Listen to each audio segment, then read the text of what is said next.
Our next speaker will be coming from Zoomland. Jay Dennis is a research staff member focusing on econometrics, statistics, and data science in the Institute for Defense Analyses' Human Capital and Test Science groups. He received his PhD in economics from the University of North Carolina at Chapel Hill in 2019. You good to go, Jay? Good to go. Can you hear me? Can I get a sound check? Yes, you are good. Perfect. Okay. All right, so let me share my screen here. All right, so thanks for having me today. I'm Jay Dennis. I was actually supposed to be there in person. I couldn't make it due to some family illness, so I'm actually really thankful that we have this hybrid setup here. Today I want to talk about assuring responsible artificial intelligence, but also in sort of a specific context.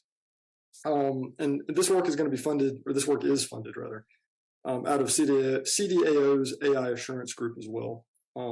And the context we care about here is the personnel space. These are things like service member recruiting, promotion, retention, and resilience. And we'll move some windows around here on the screen. There we go. Okay. All right. So if you're at the panel on assurance this morning, you heard a lot about assurance generally. I'm going to sort of reiterate a lot of what they said, but I think there's a lot of nuance in different use cases that's going to require some heterogeneity in how we think about assurance. So I'm also going to talk about some things that are different and some things that I deal with sort of on the regular. So I think we have some challenges ahead in thinking about assurance sort of generally. So for example, we don't really have like general standards against which we can judge evidence, unlike when we think about assurance for things like safety. But the idea is that we want to make some formal arguments to provide some evidence to augment gaps in testing. And so, like you heard this morning, we're thinking about assurance because testing and evaluation sometimes is generally, in general, it's just not going to be sufficient. So even in some situations where we can quantify the things that we care about, we still have to worry about testing and development not being able to cover the operational space up front. So I put a picture of this sort of semi-famous example where AI is trained to play this boat racing game, and it sort of breaks spectacularly by learning to score points just by sort of crashing into things without ever crossing the finish line. Right? This is sort of an old example, but it's telling of some of the issues. This one in particular being emergent behavior. Right? So if you're here for this seminar, you also know that you can't just test AI once and then forget about it. So you can't field it and forget it. But we know that we're going to need some kind of continuous monitoring and testing. So we need to integrate stakeholders with development in this sort of ongoing fashion. And we're doing some of this in the software lifecycle, but there are some differences between software and what we care about here. I'm going to talk more about that in a minute. But the gist here is that caring about statistical models has sort of different implications and sort of a different focus from caring about software. And so my windows keep there. Okay. And so for responsible AI, we have a lot of concerns that are also sort of really hard to quantify up front, even if it's sort of easy to see those things. See that those things didn't go our way after the fact. And I'm going to give a few examples here in just a minute, some fun examples, I think.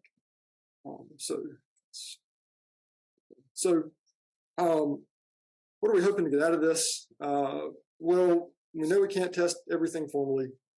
So broadly, we want to assure stakeholders that we're acting in good faith to be responsible with the capability. And we have reasonable ways to catch and fix concerns as they emerge.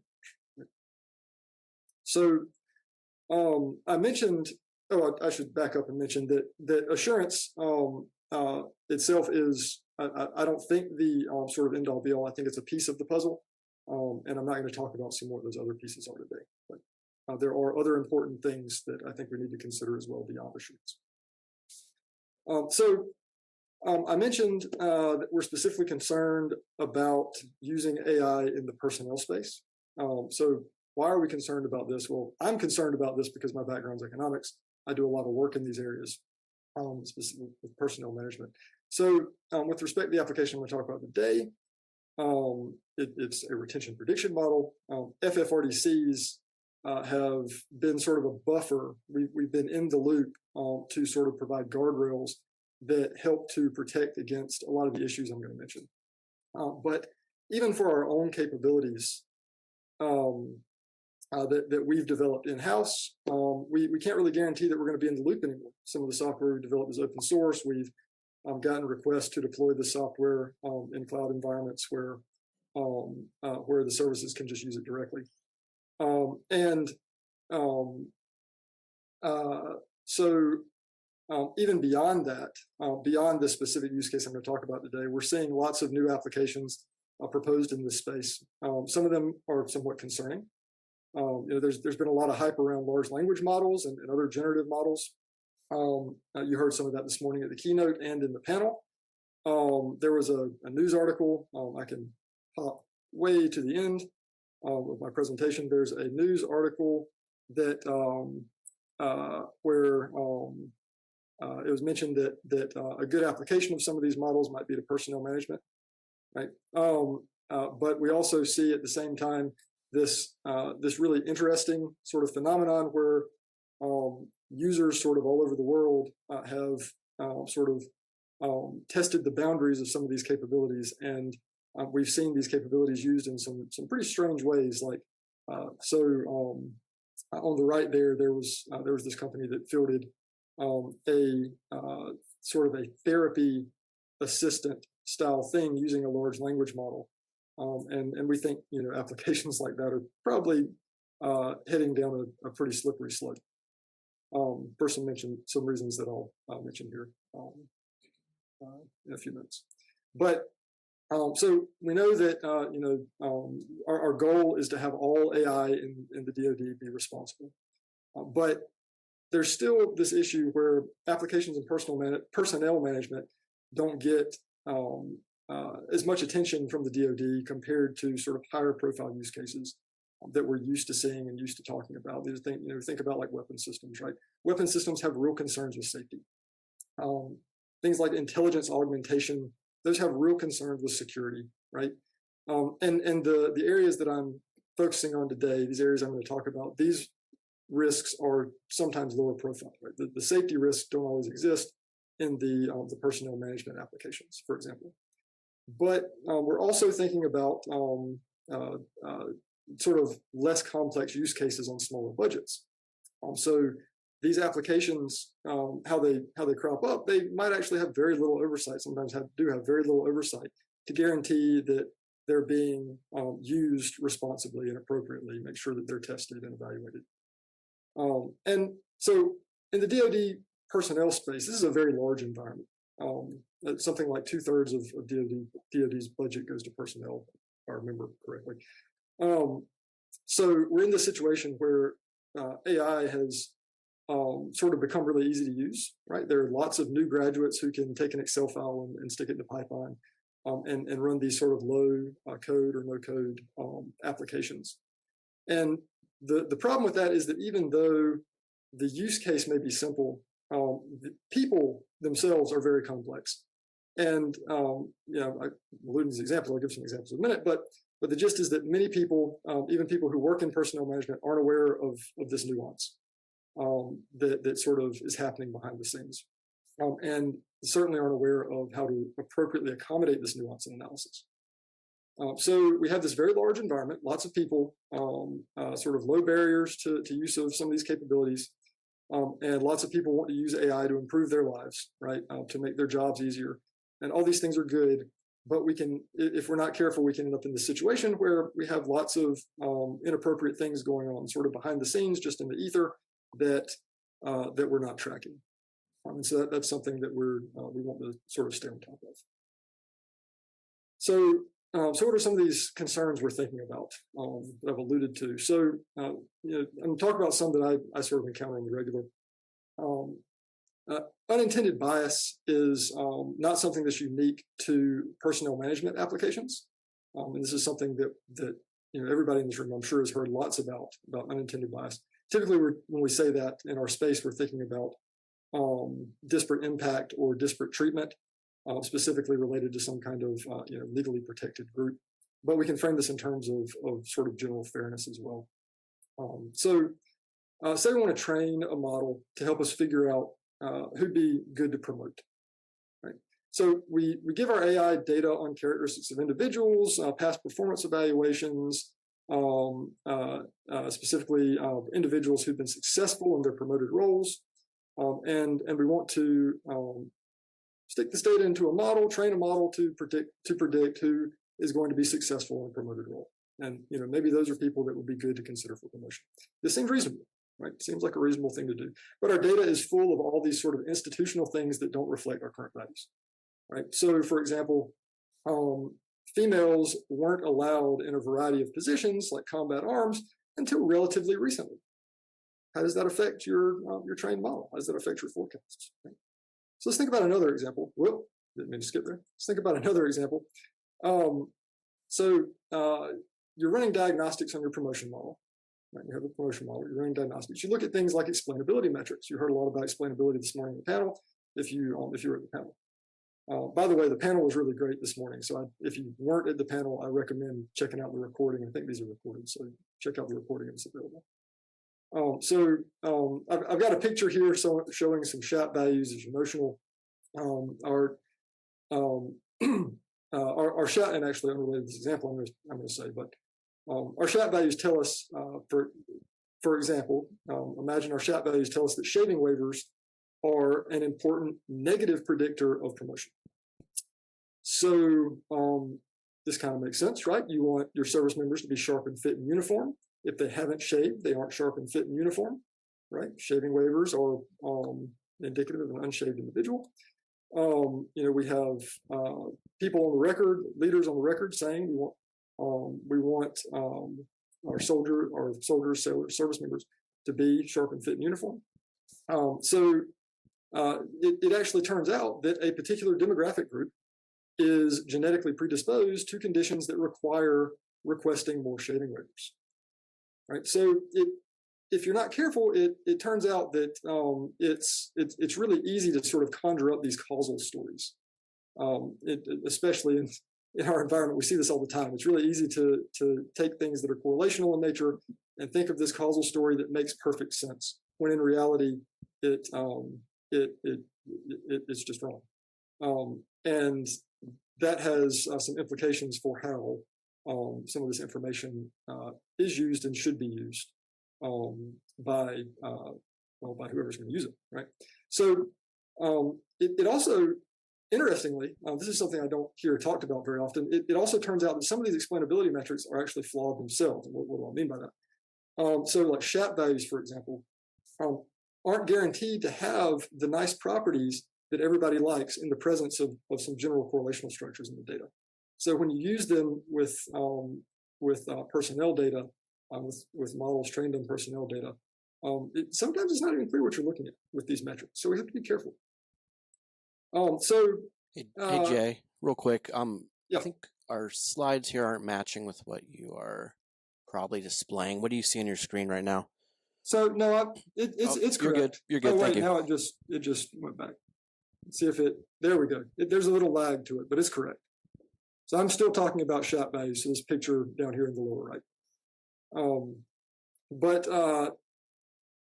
Yeah. So at least you should be. I think I'm seeing that, right? I'm seeing the personnel space has unique concerns. Yes.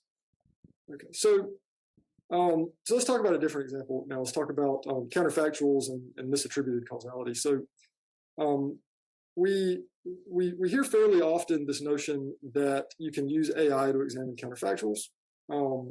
So there are situations and methods where you can. There are certain methodological applications of machine learning that allow you or that facilitate valid causal inference. So we don't see those use cases as often as we like. What we typically see are what amounts to changing some inputs to the model to see what kind of prediction it gives. So let's think about retention, right? So you want to do better at retaining service members, right? Obviously, you have this trained model like the one I'm going to talk about today, and you want to see what will happen to your retention profile if you increase bonuses. So you put in a new bonus policy, right? Certain groups get higher bonuses. You put this into your input data, you generate your forecasts, and it looks great. When you increase the bonuses, more people are predicted to stay, right? Or people are predicted to stay with a higher probability. So you act on this information, and in a couple of years, what do you discover? Well, you discover your bonuses didn't do anything. So that actually can happen if it turns out that most of your people were going to, who took the increased bonus, were going to stay anyways. In doing this, you've made the same mistake that lots of companies have made over the past several years. There are actually there are several papers documenting some of these mistakes. So here's the kicker with this, and this is really interesting. I think having more data can't solve this problem. I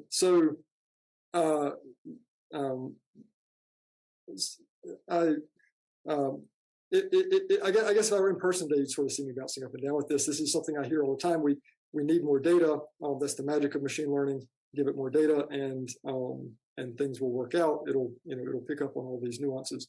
But in our context, in the personnel space, remember, people are complex. Having more data can't help solve these issues, and that's because the problem is more fundamental than that. The problem here is that the structural nature of the data generating process is being approximated by your AI algorithm in a reduced form kind of way. And you can't really get valid causal inference from a predictive model like that. So this doesn't mean that predictive models aren't useful. This actually is a debate that goes back a long time in the economics literature. I'm sure other literatures have similar debates, but while predictive models might not be useful for valid causal inference, they are still useful, but we just have to be careful how we use them. So I could probably go on and on with examples. I'll mention a couple more. Make sure somebody give me a time check too when I'm getting near the end. But let's talk about privacy and emergent behavior. So privacy here, when we talk about privacy, we often think about, we leaked all the social security numbers of people in our training set or something, right? Something we obviously don't want to do. But privacy, there are other concerns with privacy too that we sometimes don't think about. I've got an image here of a cumulative incidence function, which came from a competing risks forecast that was generated from a machine learning model. This is something we actually did for a project a few years ago. The idea here was to see if we can generate individual level forecasts predicting the manner by which individuals leave the service. So this is problematic because it can sort of induce this sort of this minority report kind of problem, right?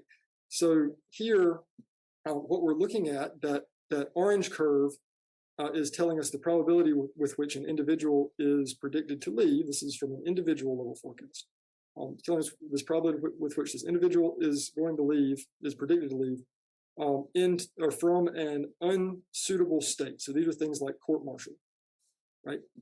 So here, there's a very high probability that this individual is going to leave from an unsuitable state like court-martial over the next 4 years. So what does a leader do with that information? If we were to take these forecasts and give it to a leader, and this leader knows that their subordinate is likely to leave with a very high probability from a sort of due to a sort of a bad outcome, what would the leader do with that information? So privacy can have, there's some concerns with privacy that I think we need to think more carefully about. So let's talk about emergent service member behavior. So with simple applications of artificial intelligence, we are not going to be super worried about emergent behavior of the algorithm. In our case, there's probably even somebody in the loop that can flag problematic predictions. But with people, we have to worry about strategic interactions. these strategic interactions are going to generate emergent behavior or can generate emergent behavior in users and other stakeholders. So, for example, some machine learning model is likely going to associate all sorts of bad outcomes with the seeking of behavioral health treatment, right? So these are correlations that exist in the data. So you determine you want to use a predictive model to predict when individuals are going to enter into these bad outcomes or encounter these bad outcomes. And service members know this. Service members are smart. They're going to pick up on this. And what we think might happen from this is that service members will react by reducing the probability of seeking behavioral health treatment when they need it. So this is bad. You can induce a mental health crisis. Right? So how are we going to handle these concerns? Well, we're turning toward assurance for reasons that I mentioned earlier. Some things you can't test. Some things you just sort of have to look out for. Some things we just have to make formal arguments for. But we're going to build that assurance around frameworks that already exist from best practices. So our specific use case is a retention prediction model. That's exactly what it sounds like. This particular one that I'm going to talk about today was from an Army project, but we've used similar models in a variety of areas. So I think the slide just updated. There we go. Okay. For the purpose of this, what you need to know is a retention prediction model is a black box statistical model that takes in personnel data and it outputs predicted retention probabilities at the individual level. So this model is trained on open source software. It's available on GitHub. That was also developed in-house, but that software is a sort of a user interface to other software. But anyways, the model, the data, the software, all these things live in some ecosystem. They all have their own life cycles. All the pieces of this ecosystem have their own life cycles. In this case, they all reside in the Army cloud environment. There are other cloud environments in the DOD that we're deploying similar models in. And the cloud environment, each of these cloud environments have their own life cycle.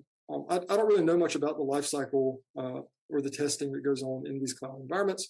And that sort of brings up a good point with what we're doing here.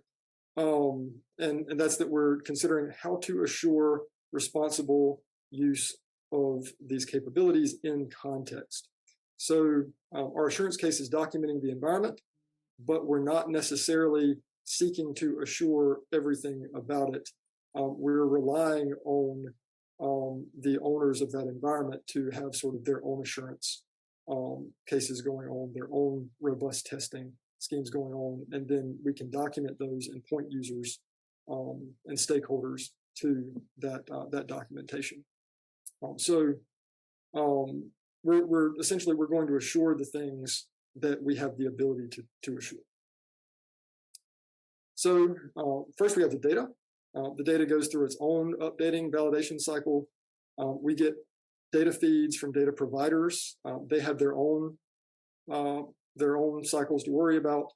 And the boundary of our assurance case is where we can interface with those data providers. And again, similar to the cloud environment, we have to rely on the data providers to provide all the relevant assurance for the things they're doing. And then we have to link that to our assurance case. So the software has its own life cycle. This needs development and testing in an iterative feedback loop, just like we try to think about software now. But it's important here to realize that the focus of this loop in the software lifecycle is different from the focus in the model lifecycle. And there are going to be some touch points between software and model, particularly where RAI is concerned. But with our particular focus on responsible artificial intelligence here, we're not going to talk about the standard software testing things. You can get that from stuff about software testing. And so in general, you should keep in mind that software testing is, for what we're considering here, what we're doing here, software testing is it's necessary, but it's not going to be sufficient for doing all the things that we want to do. So, and I say that without any further discussion on what I'm considering the boundaries of the software. Right. So I guess from the diagram, from this diagram, you can see what I'm considering boundaries of the software. So for the model lifecycle, we're going to represent this with this sort of simplified MLOps framework. And I'm calling this the model lifecycle, but maybe a better term might be the capability lifecycle. But the idea is that you have some data, you have a way to build and test the model, and you have a way to deploy the model. And really importantly here, you have some monitoring and feedback mechanisms in place to facilitate this continuous development and testing. So here we're thinking about a single model. We're not covering the case where this model is embedded in a larger system. We're not covering the case of a system of interacting models. And I'm also not showing how this would work if you use a contractor for some piece in this life cycle, like to build the software or train the model. But those extensions to this case, so whereas this case in particular doesn't cover it, we're working on a guide as well that will cover some more general things.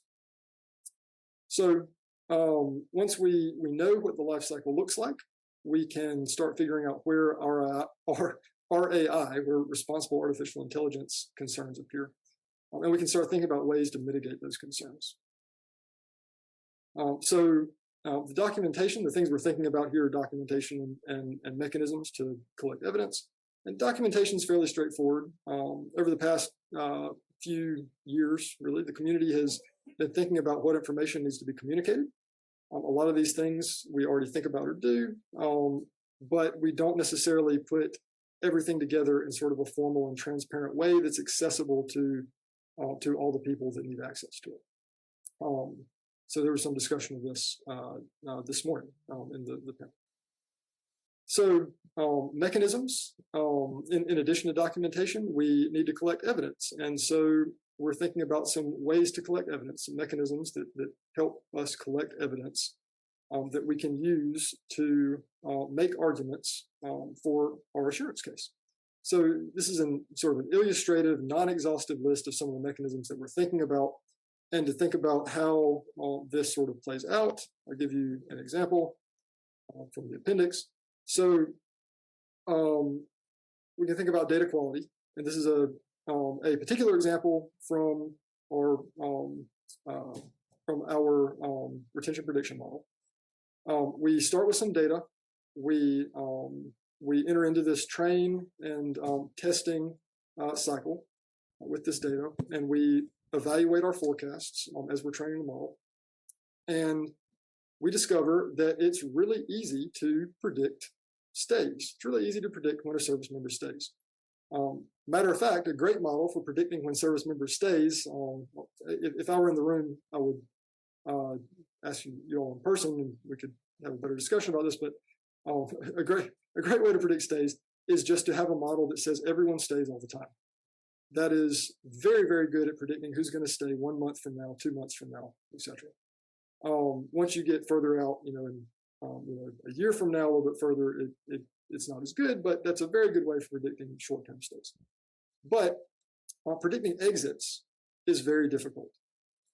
You can see here that the top panel, that's the distribution of actual exits, or sorry, that's the distribution of predicted exits. We have, this is the distribution of observed exits, the actual exits.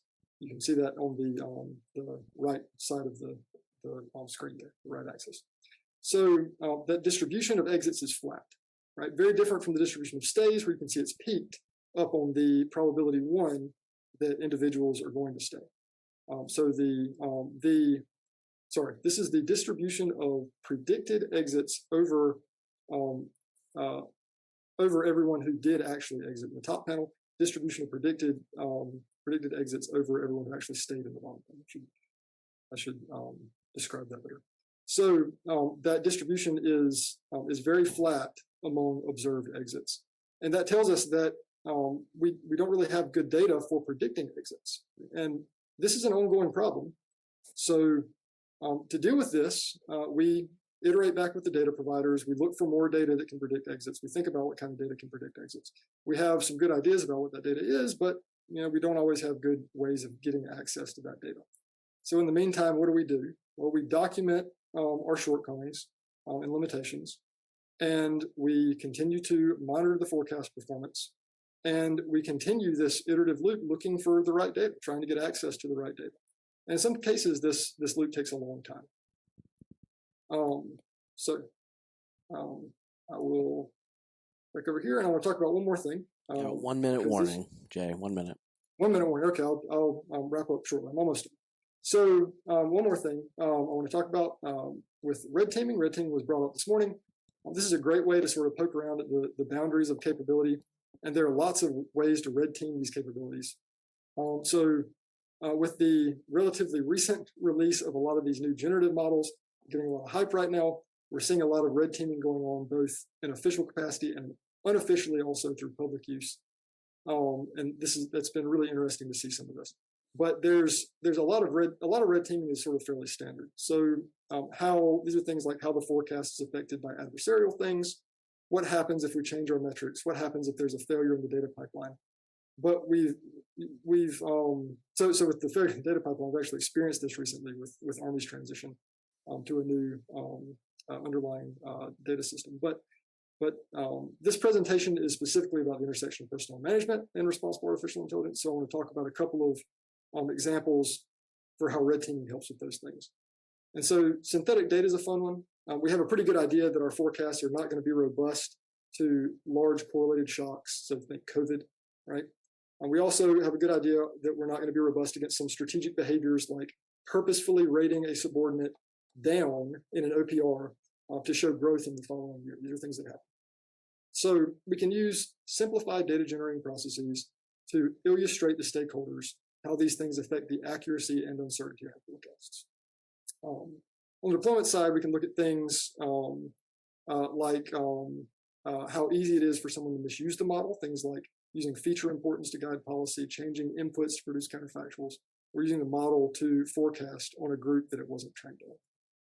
And sort of in the interest of time, I'm going to skip some of the other things here and go ahead and conclude.